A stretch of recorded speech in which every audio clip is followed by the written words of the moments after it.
બધા મિત્રોને. અને આજે સવારમાં એક મોટી સમસ્યા થઈ જશે,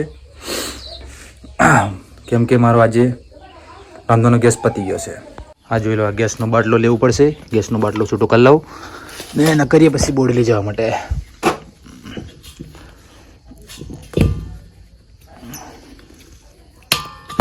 છૂટો કરી દો ગેસનો બાટલો. જોડે આ સગડી બી ખરાબ થઈ, સગડી બી નવી લેવી પડશે. બ્લોગમાં બની રહ્યો, આગળ જઈને બતાવું. ફાઇનલી બોટલો મેં કીધો છે અંદર, હવે જવે છે એને કરવા માટે, કેમ કે પડશે. અને વાન બહુ ખરાબ થઈ ગઈ છે ને, સાફ કરવું પડશે. પહેલાં તો સાફ કરી લઈએ સારી રીતે, પછી જઈએ બોડી લઈ જવા માટે ને કરીએ.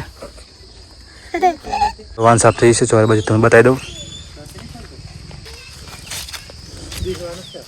આ રહી આપણી વાન.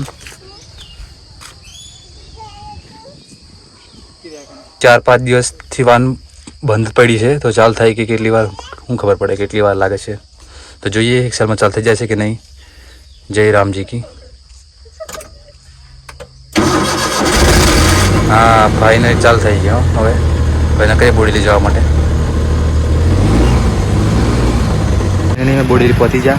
હા રહી ઢોકળિયા ચોકડી ને મારા કાકાનો છોકરો ડાંગર વેચે છે. તે ડાંગર વેચી દે પછી જઈએ અમે આગળ ગેસની ઓફિસે. આગળથી બ્લોકમાં કન્ટિન્યુ બતાવું. આ છે આપણી વાત ચોકડી. આ રસ્તો બોડેલી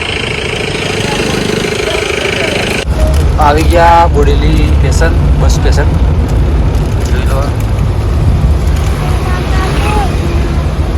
હવે આગળ જશે ગેસની ઓફિસ આગળ છે, તો આગળ જઈએ છીએ. ગજાનંદ સોસાયટીની સામે છે ગેસની ઓફિસ. તો આ બાજુ વળી ગયા, આવી ગયા જઈએ છીએ.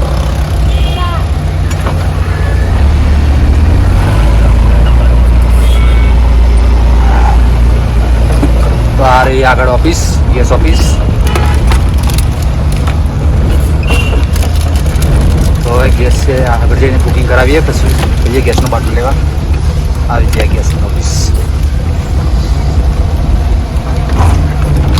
ઓફિસ હવે બુકિંગ મિસ કોલ તો આપણે બુકિંગ તો કરેલું છે, ખાલી પાવતી પડાવવાનું બાકી છે. પાવતી પડાવી લઈએ.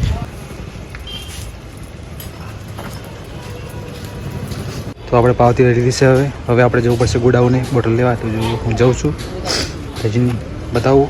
ગોડાઉન ગેસના બાટલના થઈ જશે 859 રૂપિયા. તો હવે ગોડાઉન પર જઈને બતાવું તો બોટલ.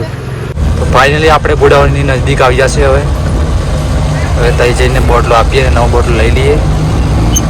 અરે એ ગોડાઉન આગળ બહુ પુરાની છે, બહુ જૂની છે. અરે એ ગેસની ગોડાઉન જોઈ લો, બહુ જૂની છે ગોડાઉન. હવે આપણે જૂનો બાટલો ઉતાર લઈએ અને જમા કરાવી દઈએ. નવો બાટલો લઈ લઈએ, પછી કેટલા ભાવ ગોડાઉન બાટલો જમા કરાવી દઈએ. બાટલો મૂકી દીધો અહીંયા. બાટલો મૂકી દીધો છે. હવે આપણે જઈએ છીએ ગેસની ગોડાઉનની અંદર. તો અંદર જઈને પાવતી આપીએ અને બાટલો નવો લઈ લઈએ. બહુ બધા બાટલા છે. તો બાટલો આપણે જમા કરી દીધો છે. હવે નવો બાટલો લઈ લઈએ અને પછી જઈએ ગેસની સગડી લેવા. તો કેવો ગેસનો બાટલો લઈ લઈએ અને વાનો મૂકી દઈએ. જઈએ પછી આગળ. એને કાંઈ સમજ સગડીનું બધું રહેલું છે અને શું રીતું એ ઘરે જઈને બતાવું. અને ભૂખ લાગી હતી તો અમે જમવા ગયા હતા. લોકેશન છે ખોડિયારમાંની મંદિરની બાજુમાં, ડેપોથી આગળ. આ છે હોટલ. 50 રૂપિયામાં ફૂલ જમવાનું મળે છે. જમવા તો અહીંયા આવી જવાનું. આ રહી હોટલ.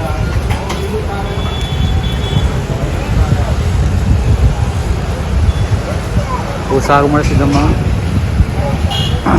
જમવા તો આવી જવાનું.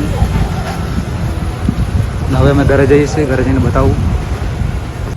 તો ખાઈને આપણે આવી જશે ગેસ પર. આ ડાયરેક્ટ ઘરનો ગેસનો બાટલો ભરાયો હતો. હવે વાનનો બાટલો પતી ગયો. આપણું નસીબ બહુ ખરાબ છે યાર. હવે લાઈનમાં પડવું પડશે ગેસની લાઈનમાં, અને ગેસને ભરાઈને હવે જ આપણે પછી બાદમાં જઈએ ઘરે. આપણો નંબર છે 300 ભાઈ. આ રહ્યો ગેસ પંપ. આ ગાડી મૂકેલી છે ગેસની. આ રહ્યો ગેસ પંપ. મારા આવી જશે. હવે ગેસ ભરાઈએ છીએ અંદર. કેટલાનું ગેસ આવે જોઈએ હવે.